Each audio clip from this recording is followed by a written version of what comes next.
मित्रस्यं वरुणः शन्नो भवद्वर्यमा शन्न इन्द्रो बृहस्पतिः तन्नो विष्णुरुक्रमः नमो ब्रह्मणे नमस्ते वायो त्वमेव प्रत्यक्षं ब्रह्मासि त्वमेव प्रत्यक्षं ब्रह्म वदिष्यामि ऋतं वदिष्यामि सत्यं वदिष्यामि तन्मामवतु तद्भक्तारमवतु अवतु माम् अवतु भक्तारम् ॐ शान्तिः शान्तिः शान्तिः ॐ यश्छन्दसा वृषभो विश्वरूपः छन्दोभ्योऽध्यमृताः सम्भवः समेन्द्रो मेधया शृणोतु अमृतस्य देवधारणो भूयात् शरीरं मे विचर्षणम् जिह्वा मे मधुमत्तमा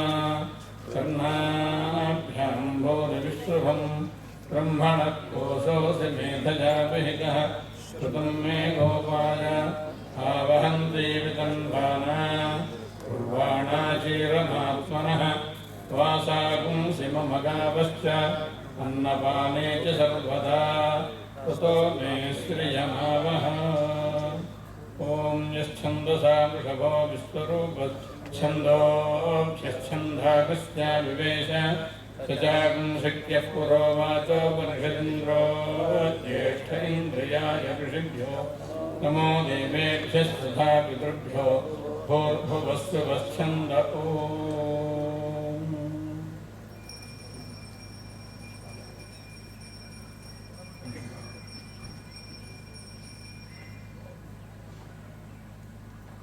अज्ञानाञ्जाह्नवीतीर्थं विद्यातीर्थं विवेकिनां सर्वेषां सुखदं तीर्थं भारतीतीर्थमाश्रये सदाशिवसमारम्भां शङ्कराचार्यमध्यमाम् सच्चिदानन्दपर्यन्तां वन्दे गुरुपरम्पराम्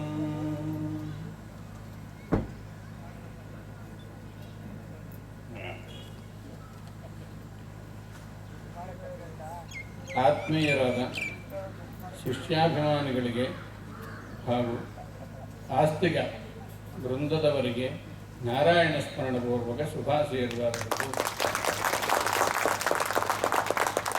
ಪವಿತ್ರವಾದ ಶ್ರೀ ಈ ಶೃಂಗೇರಿ ಶಿವಗಂಗಾ ಶಾರದಾ ಪೀಠದ ಪೀಠಾಧಿಪತಿಗಳಾಗಿ ನಾವು ಅಭಿಷಿಕ್ತರಾಗಿ ಇಂದಿಗೆ ಒಂದು ವರ್ಷವಾಗಿದೆ. ಈ ಅವಧಿಯಲ್ಲಿ ಶ್ರೀ ಶಾರದಾ ಪೀಠದ ಅಸಂಖ್ಯಾತ ಭಕ್ತರಾದ ತಾವುಗಳು ನಮ್ಮ ಮೇಲೆ ಅಪಾರ ಭಕ್ತಿ ಶ್ರದ್ಧೆ ಹಾಗೂ ಗೌರವಗಳನ್ನು ತೋರಿದ್ದೀರಿ. ನಮ್ಮ ಮನಸ್ಸನ್ನು ಸಂತೋಷ ಪಡಿಸಿದ್ದೀರಿ. ತಮಗೆಲ್ಲರಿಗೂ ಶ್ರೀ ಶಾರದಾ ಪರಮೇಶ್ವರಿಯ ಸಂಪೂರ್ಣ ಅನುಗ್ರಹ ಉಂಟಾಗಿದೆ ಎಂದು ನಾವು ಕೋರುತ್ತೇವೆ. ಪ್ರಸ್ತುತ ಕನ್ನಡ ಭಾಷೆಯಲ್ಲಿ ನಿರರ್ಗಳವಾಗಿ ಮಾತನಾಡುವುದು ಸಾಧ್ಯವಾಗುತ್ತಿಲ್ಲ. ಆದ್ದರಿಂದ ತೆಲುಗಿನಲ್ಲಿ ನಮ್ಮ ಭಾಷಣವನ್ನು ಮುಂದುವರಿಸುತ್ತೇವೆ.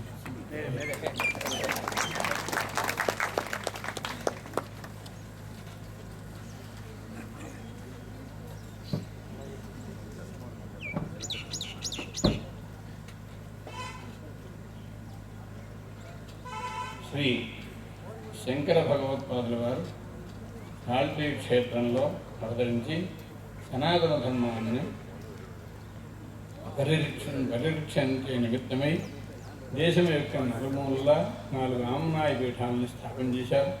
దానిలో ప్రధానమైనటువంటి ముఖ్యమైనది దక్షిణామ్నాయ శ్రీ శృంగేరి శారదా పీఠం, దానికి అనుబంధ పీఠమైనటువంటి శివగంగా పీఠం ఎందు జగద్గురువులు అత్యంత కరుణతోటి నన్ను ఇక్కడికి వెళ్ళవలసింది ఆదేశించిన మాట మీ అందరికీ తెలిసిందే.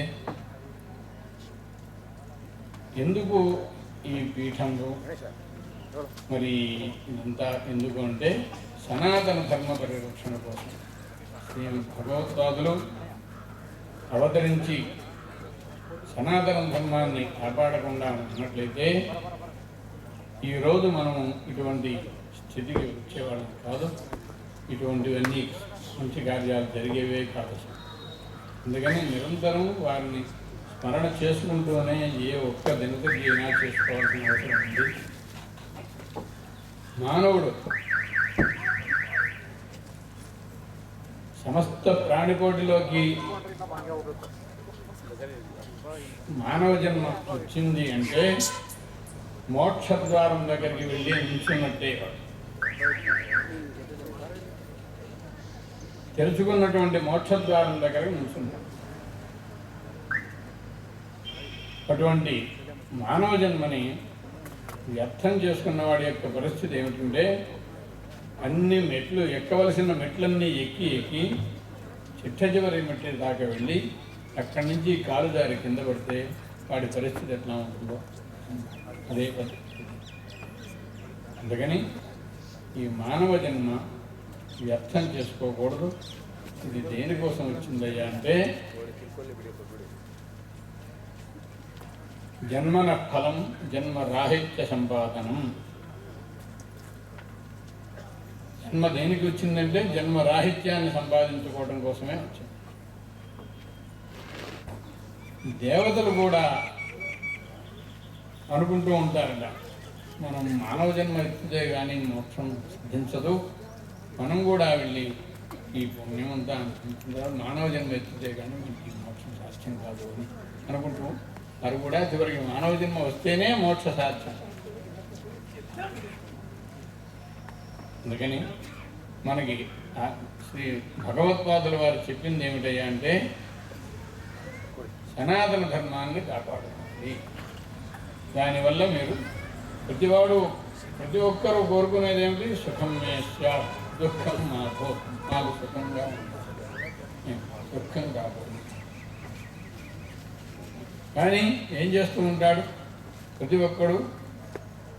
సుఖ సాధనకి ఏదో దాని జోలికి వెళ్ళడు. ఏదైతే దుఃఖభూయిష్టమైందో దాని జోలికే వెళ్ళి ఆచరిస్తూ ఉంటాడు. ఇది సహజ గుణం. సనాతన ధర్మం అంటే ఏదో పెద్ద పెద్ద సింహం పులి అట్లాంటివి కాదు. రోజు మనం ఏదైతే ఆచరించుకుంటున్నామో ఆ దినచర్యని మనం కట్టుబాటు.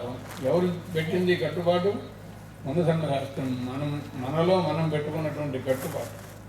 ఈ కట్టుబాటుని దాటి అవతలకు వెళితే మనని మనం కించపరుచుకున్నట్టే కదా. కృష్ణ పరమాత్మతో ఉద్ధవులు వారు అంటారు, అనుభవ నీ యొక్క సమక్షంలోనే ఇంతటి ఘోరాతి ఘోరమైనటువంటి విపత్తును తీసుకొచ్చావు, ఇంతకంటే ఇంకా ఏమైనా ఉందా? భారత యుద్ధం అంతా అయిన తర్వాత పరమాత్మతో ఉద్ధవులు వారు అంటారు, ఇంత ఘోరం జరిగిందే నీ ముందరే, ఇంతకంటే ఇంకేమైనా ఉందా? నువ్వు తలుచుకుంటే దాన్ని వారించలేవా అంటే పరమాత్మ అంటారు, అయినా ప్రతివాడికి ఆత్మస్వాతంత్ర్యం అనేది ఉంది కాబట్టి ఎవరికి వాళ్ళు చేసుకోవచ్చు. కానీ ఇంతకంటే నాకు మార్గం ఇంకోటి ప్రాయశ్చిత్తం ఇంకోటి ఏమీ కనిపించలేదు, అందుకోవడం యుద్ధానికి అంగీకరించాను. ప్రతివాడికి ఆత్మస్వాతంత్ర్యం ఉంది. మంచి చేయాలన్నా చెడు చేయాలన్నా వాడు ఆలోచించి చేసుకునే జ్ఞానం ఉంది. కానీ దాన్ని వినియోగించుకోకుండా ప్రతి ఒక్కరూ అలా చేస్తున్నారు కాబట్టి దాన్ని చెప్పాను. తర్వాత మరి అందుకని మనం సనాతన ధర్మం అంటే ఈ పీఠాలన్నీ వచ్చింది సనాతన ధర్మాన్ని తెలియజేయడం కోసమే వచ్చింది. మనుష్యుడు ఏం చేయాలి, ఏం చేస్తే మనుష్యుడు ఎన్నో జన్మల పుణ్యఫలం వల్ల కానీ సత్సంగం ఏర్పడదు. సత్సంగం కలిగితే కానీ సత్సంగత్వే నిస్సంగత్వం, నిస్సంగత్వే నిర్మోహత్వం అని ఆచార్యులు. ఎవరి యొక్క ముఖంలో ఆచార్య సూక్తులు ఉంటాయో యస్య ముఖస్థ యతిపతి సూక్తి తస్య కరస్థ వెలసతి ముక్తి. మోక్షం అంటే ఎక్కడో లేదు, మన చేతిలోనే ఉంది. ఎవరి యొక్క సూక్తులు, ఏ భగవత్పాదుల యొక్క సూక్తులు ఎవరి ముఖంలో ఉంటాయో వారి చేతిలోనే ముక్తి ఉంటుంది. అందుకని చిన్నప్పటి నుంచి ఉగ్గుపాలతోటి పిల్లల్ని పెంచినట్లయితే ఈ సనాతన ధర్మం అంత కష్టమే ఇంకా. ఇప్పుడు ఏం చేస్తున్నారు, చిన్న పిల్లలందరినీ తీసుకువెళ్ళి 2 ఏళ్ళు వచ్చినాయో లేదో, శాంతం మాటలు వస్తాయో రాలేదో తీసుకువెళ్ళి స్కూళ్ళల్లో చేర్చేస్తున్నారు. మళ్ళీ అందులో కూడా ఇంగ్లీష్ మీడియం, దానిలో మన సంస్కారం అంటూ మాకు చిన్నప్పుడు శ్లోకాలు చెప్తూ ఉండేవారు. చిన్నప్పుడు 1వ తరగతి పాఠం నుంచే అక్షరాలు వచ్చిన దగ్గర నుంచి హరియను 2 అక్షరములు హరియించును పాతకములు అంబుజనాభ హరినీ నామమహత్యము హరిహరి పొగడంగవశమి హరి శ్రీకృష్ణ. ఇటువంటివన్నీ చెప్పేవారు ఎవరు చెప్పాలి? మాతృమూర్తే పిల్లవాడికి బోధించాలి. అటువంటి మాతృమూర్తి ఇటు వెళ్ళి ఏం చేస్తున్నది?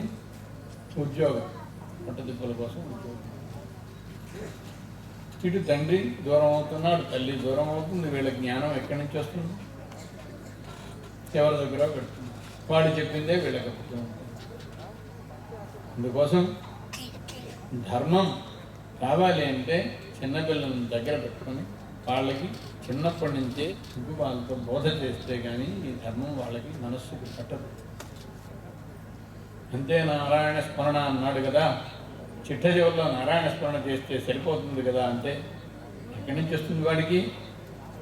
చిట్ట చివరిలో రమ్మంటే వస్తుందా? మొదటి నుంచి అలవాటు లేని యద్భావం. ఏది మనస్సులో మనం ధ్యానం చేస్తూ ఉంటామో, దేన్నైతే ధ్యానం చేస్తూ ఉంటామో అదే సిద్ధమవుతుంది. అందుకే వచ్చింది మనుష్య జన్మ. దేనికి వచ్చింది? సత్సంగం ఏర్పాటు చేసుకోవాలి. సత్సంగంలో నిరంతరం పరమేశ్వర ధ్యానం కోసం. ఈ శరీరం ఎట్లాంటిది? మనకి భగవత్ ప్రసాదం ఇది. ఈ ప్రసాదాన్ని మనం తిరస్కరించి అనేక రకాలుగా దీన్ని వాడుకుంటాం. ఏది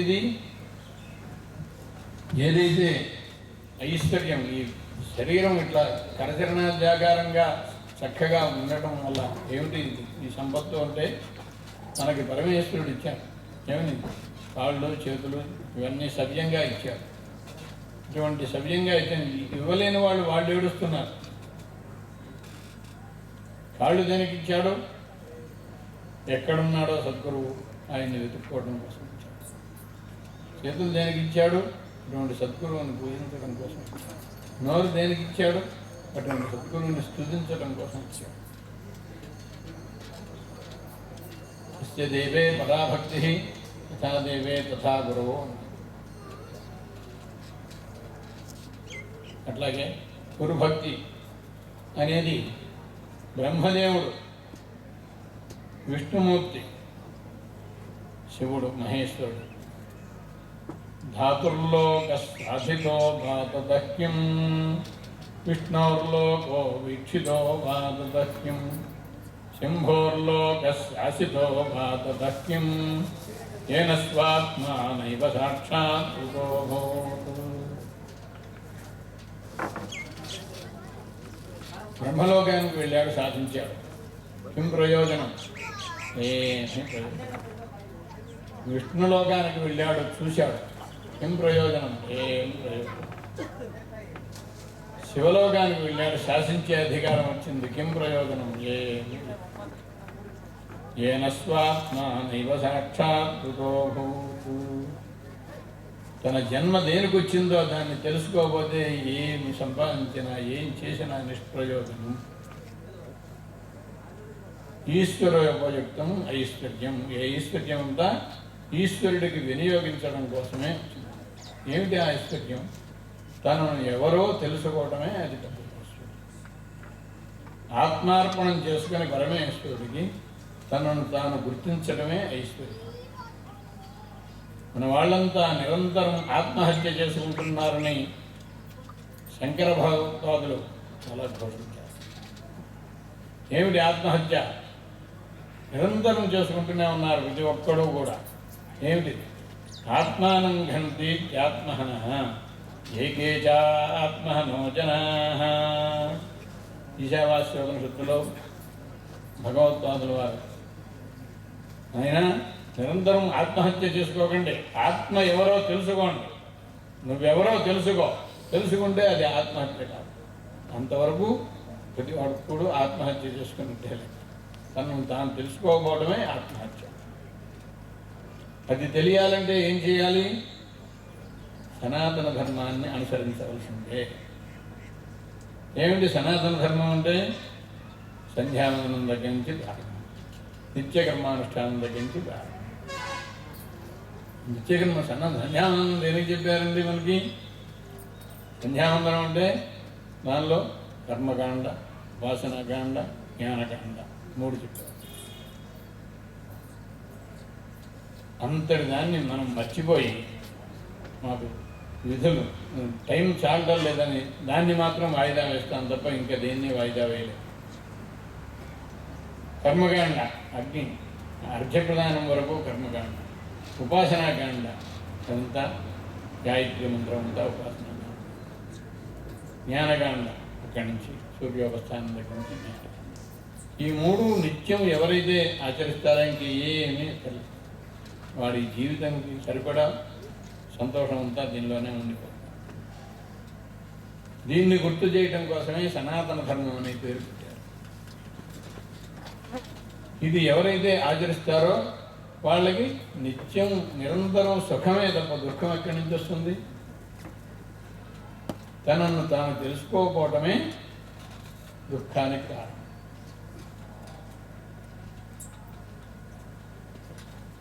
ఒకడు బాగా దరిద్రుడే ఉండి చాలా దుఃఖిస్తూ ఉన్నాడు. ఒక సాధువు వచ్చి, నాయనా ఏమిటి నువ్వు దుఃఖిస్తున్నావు, కారణం ఏమిటన్నా? భరించరాని దారిద్ర్యావస్థలో ఉన్నాను, మరి ఇంకా దుఃఖంగా ఇంకేముంటున్నా? అట్లాగా అది నాయన, ఇదిగో నీ తండ్రి గారు ఈ రాతి కింద నిధిని అట్టెపెట్టారు, ఆ రాతిని కాస్త తొలగదీస్తే ఆ రాతిని తొలగదీస్తే అక్కడ నిధి కనిపించింది. ఎక్కడి నుంచి వచ్చింది ఇది? ఈ నిధి తన ఇంట్లోనే తన కాలు కిందే ఉంది. మరి కానీ దుఃఖిస్తున్నాడు. అదే ఆచార్య స్వామి వారు చెప్పింది ఏంటి? అయినా నువ్వు సాక్షాత్తు ఆత్మస్వరూపుడివి, నువ్వు జీవుడు అని అనుకుంటున్నావు, అందుకోసం ఈ దుఃఖం నీకు వచ్చింది.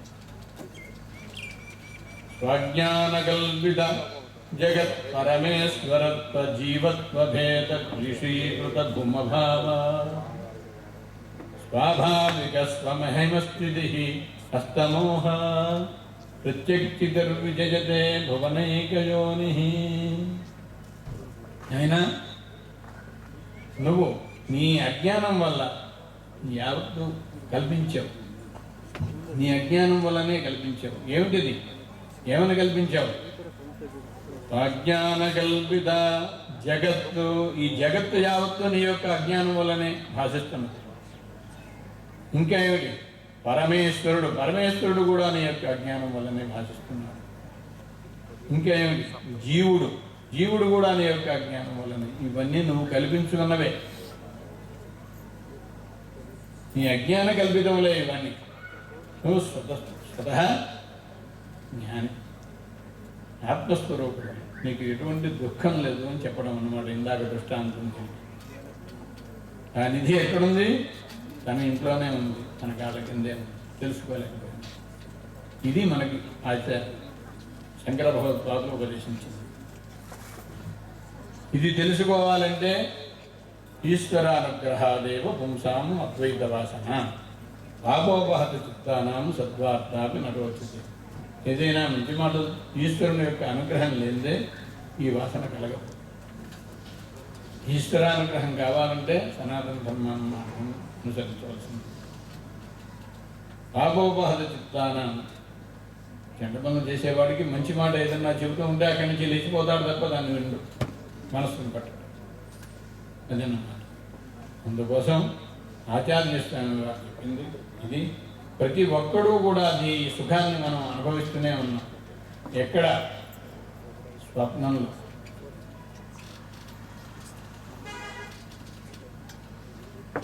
తనంతట తానే సృష్టి చేసుకుంటున్నాడు. ఈ శరీరాన్ని అక్కడ పడేశాడు, పుట్టుపరుపు మీద పడేశాడు. తనంతట తానే సృష్టి చేస్తున్నాడు. నేను సృష్టి చేశాడు. ఈ ఇంద్రియాలన్నీ ఇక్కడే ఉండిపోయింది, మనస్సు ఒక్కటే పనిచేస్తుంది. ఆ మనస్సు ఒక్కటే ఏం చేసింది? మళ్ళీ పునః శరీరాన్ని సృష్టించింది, ఇంద్రియాలను సృష్టించింది, అనేక అన్నింటినీ సృష్టించి ఎక్కడికి వెళ్ళింది? ఈ మనసు, ఈ శరీరంతో కాశీ వెళ్ళిపోయింది.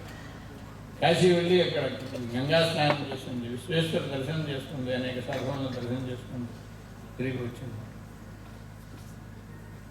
ఇది నిజమే? నిజమే. నిజమంటే మరి లేచిన తర్వాత కాదు కాదు, ఇది కళ. ఇది అబద్ధమా? మరి అప్పుడు అనుభవించావు కదా. తద్దేశం, తత్కాలం ఇవన్నీ ఉన్నాయా? ఇక్కడి నుంచి కాశీ వెళ్ళాలంటే ఎంత టైం పడుతుంది? మరి అంత ప్రదేశం ఉంటే ఆ గంగా స్నానం ఇదంతా జరుగుతుంది. అవన్నీ ఏమీ లేనిది ఉన్నట్టుగా కల్పించుకున్నావా లేదా? మీరే చెప్పండి. కల్పించాం. ఎవరు కల్పించారు? అది మనసు. మన యొక్క అజ్ఞానం వల్ల ఇంత దాన్నే చెప్పారు.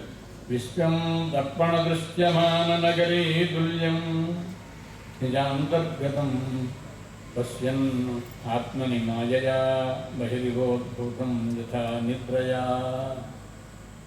మీకు ఏ శంకలు కనిపించినా సరే, సకల శంకా భంగ ప్రక్షాళనం స్వప్న దృష్టాంత సలిలధారయైవ కర్తవ్య. మీకు కలిగినటువంటి శంకలు యావత్తు కూడా స్వప్న దృష్టాంతం అనేటువంటి ఆ సలిల ధారతోటి, ఆ ఉదకంతో కడిగేసేయండి. మీకు అజ్ఞానం అంతా చెప్తున్నారు. టైం అవుతూ ఉన్నది, చెప్పిన ఖచ్చితంగా ఉంటూ ఉన్నది. సరే, మనం ముఖ్యంగా ఆచార్య స్వామి వారు బోధించింది ఏమిటి అంటే, యస్య ముఖస్థ ఇతిపతి సూక్తి యస్య కరస్థ విలసతి ముక్తి. ఈ మాటలు ముందు చెప్పొచ్చింది ఏమంటే, చిన్న చిన్న పిల్లల దగ్గర నుంచి ఈ ఆచార్య యొక్క వాక్కులు చక్కగా మనం చెప్పినట్లయితే, భజగోవింద శ్లోకాలు, ఇటువంటి మేధా దక్షిణామూర్తి యొక్క శ్లోకాలు, ఇవన్నీ వాళ్ళకి బోధన చేసినట్లయితే వాళ్ళు వాళ్ళ పిల్లలకి వాళ్ళకి మంచి మంచి జ్ఞానం అప్పుతూ ఉంటుంది. ఎవరి యొక్క ముఖంలో ఇతిపది సూక్తులు బాగా ఉంటాయో వాళ్ళ చేతిలోనే ముక్తి అనేది ఉంటుంది. ఎక్కడికో వెళ్ళక్కర్లేదు. ఇంట్లో ధనం దొరికినట్టుగానే ఈ ముక్తి అనేది మన చేతిలోనే ఉంది. దీన్ని అనుభవించడానికి మనకి మొదట ఆశ ఉండాలి. దీన్ని అనుభవించాలంటే సనాతన ధర్మాన్ని అనుసరించవలసిందే. సనాతన ధర్మాన్ని అనుసరించాలంటే సత్సంగం కావాలి. సత్సంగం వల్ల కానీ ఇది చేయకూడదు. కాబట్టి మనం ఈ సంవత్సర కాలం మాకు కాలక్రీడతి గచ్చత్యాయుధం అన్నట్టుగానే కాలం పరబ్రహ్మస్వరూపం, తెలియకుండానే కాలం గడిచిపోయింది. ఇక్కడ మీరందరూ మాకు ఎటువంటి లోటు లేకుండానే జాగ్రత్తగానే చూసుకుంటూ ఉన్నారు. మా అనుష్ఠానానికి భంగం లేకుండా చూసుకుంటూ ఉన్నారు. జగద్గురువులు నేను భయపడ్డాను ఇక్కడికి రావడం అంటే, ఈ పీఠం అంటే ఏమో ఇదంతా ప్రధానం ఎవరు చూస్తారు, ఇదంతా పెట్టింది అన్నీ వదులుకొని ఇంటి దగ్గర మొత్తం అంతా వదులుకొని ఇక్కడికి వస్తే ఈ భారం అంతా నెత్తిన వేస్తే ఇదంతా నేనేం చూస్తానండి. కాదు నాయనా, నేను చూస్తాను, ఎప్పుడు నీ దగ్గరే ఉంటాను. జగద్గురువులు మాట ఇచ్చారు. వారు ఎప్పుడూ నిరంతరం నా మనస్సులోనే వారి పాదాలను ఉంచి నన్ను చాలా ఆశీర్వదిస్తూ ఉన్నారు. ఆ ఆశీర్వచనాలే మీ అందరికీ కూడాను చక్కగా నారాయణ స్వరూపంగా అందరూ అందుకుందురుగాక, మీరందరూ క్షేమంగా ఉందురుగాక. ఇక్కడ పురోభివృద్ధి అంతా కావాల్సింది. నీ వల్ల అక్కడ అభివృద్ధి చెందుతుంది, నువ్వు వెళ్ళనుంటావేమని చెప్పి నన్ను బాగా గదనాయించి చిన్నపిల్లవాడిని కోపడినట్టుగా కోపడి ఇక్కడికి పంపించారు. కాబట్టి ఈ పురోగతి ఇదంతా కావలసి ఉన్నది. ఇదంతా జగద్గురువుల యొక్క ఆశీస్సులతో మీరందరూ హృదయం అంతా చేరి ఆ జగద్గురువులే మీ చేత చేయిస్తారు అని చెప్పి నారాయణ ప్రభువుగా మిమ్మల్ని అందరినీ ఆశీర్వదిస్తూ ఇంతట్లో ప్రార్థిస్తున్నాను. కరణమ పార్వదేవదే సీతాకాంత స్మరణ